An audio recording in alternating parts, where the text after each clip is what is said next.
Was there really a Dark Age? It is common knowledge that the Classical Age was followed by many centuries of utter stagnation and decline, with virtually nothing happening but wars and famine, and the destruction of the priceless ancient monuments.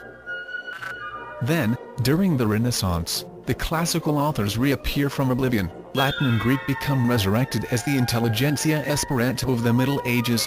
Numerous manuscripts reappear from oblivion to be copied, enter wide circulation, and vanish again, never to be found. How preposterous would it be to suggest that there were no Dark Ages to separate the antiquity from the Renaissance? That the Re-naissance was in fact the nascence of the Western European culture as we know it? It does contradict everything that we may ever have learned about history. However, new methods offered by empirical statistics and developed by Anatoly Fomenko, the Russian mathematician, and his colleagues, provide plenty of evidence to support the theory that the Dark Ages are a phantom.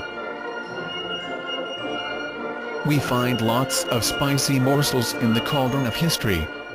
Fancy the statue of Marcus Aurelius lost for several centuries and then found by accident on one of the Roman streets. Or senators congregating amongst the ruins of the Capitol due to their being nostalgic about the great imperial past of the empire. Or the pagan temples turning Christian at the wink of an eye, with the name of the saint coinciding with the name of the pagan deities that these very temples were consecrated to in the mysterious days of yore.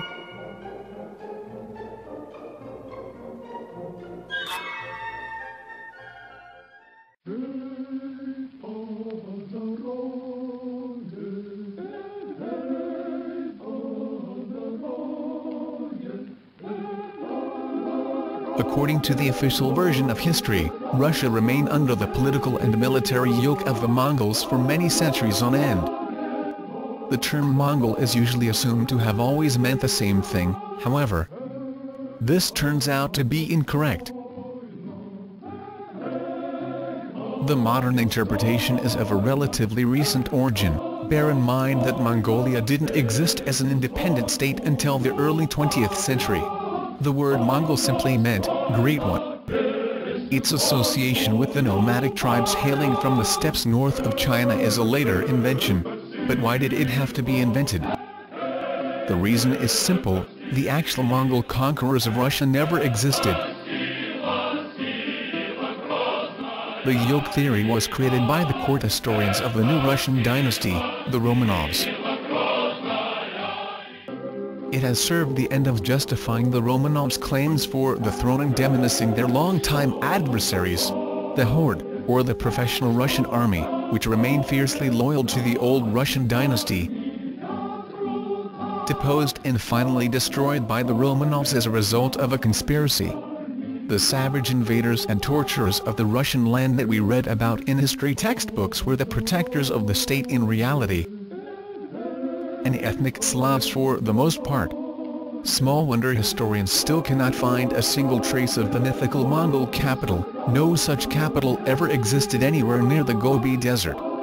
History, fiction or science? Is finally available in English.